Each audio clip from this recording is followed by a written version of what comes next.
Основното образование не дава можност за учење на бизнис вештините, средното пак дава насоки само во стручното образование.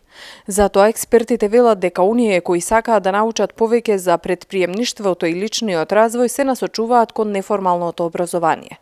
Таму експертите додаваат лежи еден од условите за успех во бизнисот. Ќе кажам дека е многу важен, но сето тоа потегнува некои прашања малку поназад, односно како нашиот образовен систем влијае на целата заедница, бидејќи сме сведоци дека во малите години децата во основно и во средно образование доста се ограничени со традиционално образование, каде бизнисот многу малку се спомнува и малку се збори за тоа градење на бизнис. Затоа многу сум и среќен што почнуваат во последно време да се отвараат неформални образовни институции кои што веќе стрикно се занимаваат со тие теми каде што децата се припремаат, па и младите луѓе кои што сакаат да отпочнат бизнис, да спремаат вештини, знаења за да можат да напредуваат и да бидат спремни да се најдат во бизнис заедницата.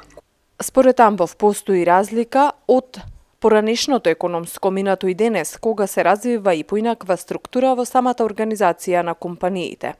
Бидејќи потекнува од самата структура на компаниите, бидејќи хиерархискиот систем веќе не е поставен како некогаш, значи веќе многу доаѓаат позиции каде еден лидер одговара за многу повеќе сектори и за многу работи, односно тоа се топ менаџерите кои што реално комуницираат со мал дел од компанијата, каде претходно тоа не се соочувало, каде можело до генерален директор да стигне и најниска ниво на работник. Сега, сите тие вештини треба да бидат многу добро совладани. Јас би кажал soft skills.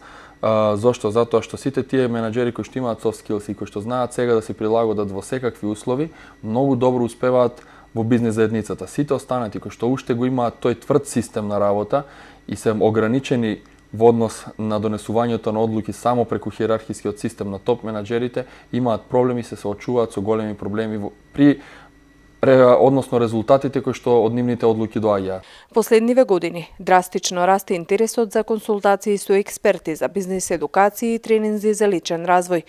Вештините за вработување и алатките на бизнисот даваат можност индивидуите поскоро, похрабро и поуспешно да почнат со сопствен бизнис, велат познавачите.